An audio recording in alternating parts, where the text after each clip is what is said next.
Welcome to Pursuing Justice.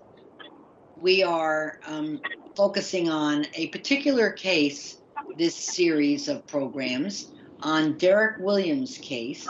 And what we have here is we have Derek's niece, Towanda Means. Towanda works with the Manatee County Schools as a graduation enhancement technician.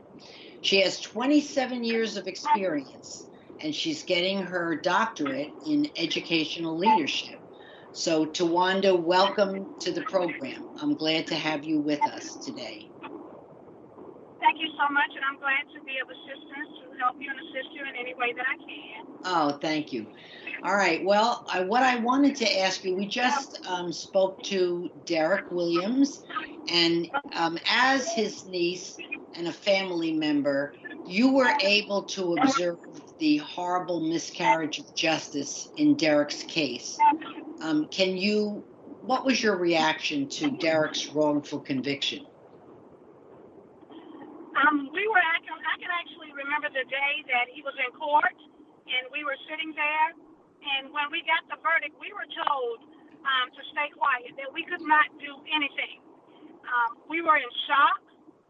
We were confused. We didn't understand, and we weren't allowed to ask questions for clarity or clarification on what the decision was based on or why the decision went the way it did. And what happened after that, since you weren't really able to do anything that particular day? What happened following the conviction? After the conviction, we were told to leave and to leave quietly, and that's what we did. My family, we all left, and we left quietly. We were told by my uncle's attorneys that we would get information as to where he would be and what will be going on following that time period. So they didn't know exactly where they were going to have him stationed or placed at that time. So what did the family do after that to try to change the outcome of his trial? Well, once we found out where he was located, we started asking questions, started searching for things that might help us. But as time grew on, we became weary that there was nothing that we could do. We were told, as a matter of fact, we were pretty much told to leave it alone, that there was nothing else that we could do. Oh. I have my aunt, which is Derek's sister-in-law, had heard about the Innocence Project, and she had talked to the family. She said she was going to submit a letter. And she said we would not, as a family, give up on him because he was a young man. We knew that Derek was not perfect because none of us all are. We all sin and fall short of the glory of God. But despite that, we knew that something was wrong, and we wanted to do all we could to help him. So my aunt, Brenda Williams, sent in a letter to the Innocence Project, and that's how the whole thing with the Innocence Project got started. Right. But there was a big space of time. That letter didn't go in immediately, did it? The letter did not go in immediately. In that lapse, in that space, was time when Derek's son didn't have a father. That was a lapse in space and time when Derek's father was ill. He became ill with prostate cancer. There was a time during that space where Derek's mother, which is my grandmother, became ill as well. She got hurt and had fallen on the city transit because she didn't have transportation to drive. We were unable to visit Derek because of the location that they sent him to. They sent him so far away. And we just spent a lot of time with him. Yes, yeah. And the phone calls were few and far between as well. Few and far between. So it was a very difficult set of years until the Innocence Project stepped in, which if only. I asked Derek. He didn't know. Do you know how your sister-in-law found out about the Innocence Project of Florida? She had read an article that there's a group of people that had gotten together, and they were working on another case about someone else who was wrongly convicted. And she said, hey, there may be something we can do to help Derek as well. And we were doubtful because the Innocent Project had just pretty much started their process then. And we didn't have any hope. We didn't know. We were people looking, grasping at that needle in a haystack. Mm-hmm. The Innocence Project began in 2003, so the contact with them for Derek was not too many years later. So you're right; it was really at the beginning. That's right. Now you mentioned the hardship of visiting because he was so far away, and we know that often happens, that people are moved around from place to place and hundreds of miles away. So the visiting was very minimal then because of the distance. So you never did visit him, right? That is correct. I did not. And if you go back and look at his history, you'll see that Derek received very few visits from the family because he was so far away. We are not a wealthy family. So when you place a person that's incarcerated that far away from home, it is hard to visit. My grandmother doesn't drive. Not everyone had a vehicle at that time. No, not everyone had the financial means to put gas in the car and to travel, to go that distance to see him. We wanted to see him. Unfortunately, it just was pretty much, I want to say, close to almost impossible. Right. Yeah, I live around the corner when I'm in New York from a maximum security prison for 2,400 men. And when I get there to visit some of the men that I used to teach there, I see vans coming from New York City with mothers and their children in those vans. I'm sure they left the city at 5 o'clock in the morning. It takes at least 2.5 hours. So it's not only expensive, it's exhausting. And then they go back the same day. But with Derek, he was at least, what would you say, about 3 hours away from Bradenton, the prison in Daytona? Yes, ma'am, but that was not his first stop. Oh. No, ma'am, he was further away than that. Oh, I didn't realize that. Where was he at first?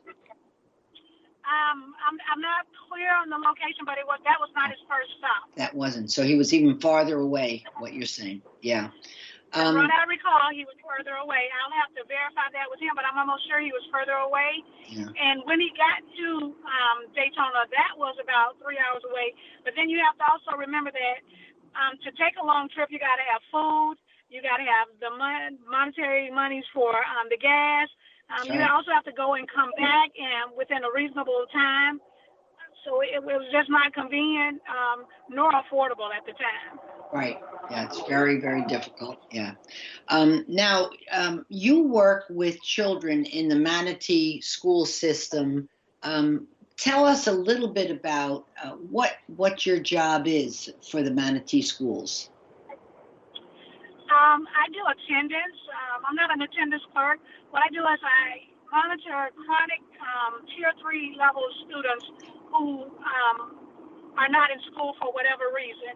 And I try to work with the parents, with family engagement, communicating with parents, educating them on the importance of education, to help our students to be successful, make good career choices, make good choices in life, set a foundation with education so that the education, if you're scheduled to come to work, you're scheduled to come to school, that all of that ties in to help our children be successful and set a routine pattern for life to be successful. I see. And do you actually have contact with the children themselves? Yes, ma'am. I have contact with the children. I have contact with the parents. I reach out to business partners and community partners to assist the parents because it could be an issue where the parents just can't afford to go to the laundromat, and that's within walking distance because some of my parents have to walk or push shopping carts to get to the laundromat. It may be an issue where my parents don't have a job, they don't have adequate transportation, they don't have hygiene products to take care of themselves. So it is a very difficult struggle for some of our families right now. Right.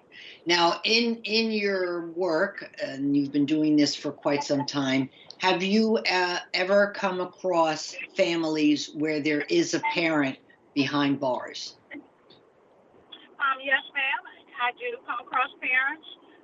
We have MC County has guidance counselors and social workers who meet and counsel students on mental health as well as children who have parents who are incarcerated, because that is a very terrifying situation for a young child to be in, to have a parent, a loving parent there to support them, and then they have absolutely nothing.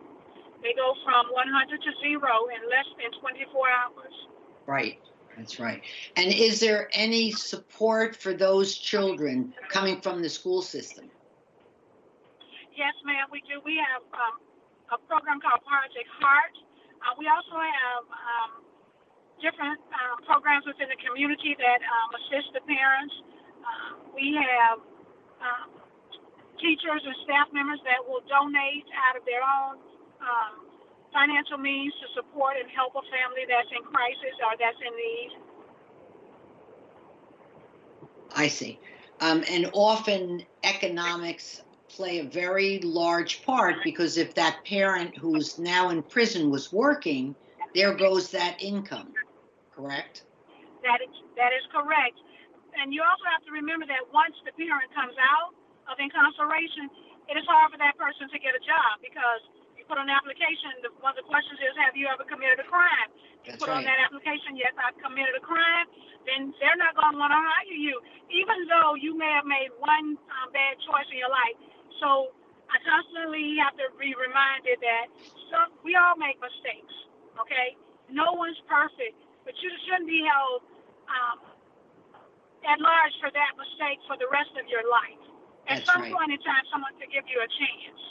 That's correct. Or they need to rehabilitate you and show you that change, or talk to you and say, hey, maybe you should do this instead of that. Or here's another way to do that. Or explain why this is so wrong. Yeah, I think Derek was very, very fortunate in working for Honeycomb. They have been so supportive, but not every business is as welcoming to hire someone who had been in prison, even though he was not guilty. It's still, how does he account for the 18-year gap? It almost doesn't matter if you were there in prison for a reason or you were not.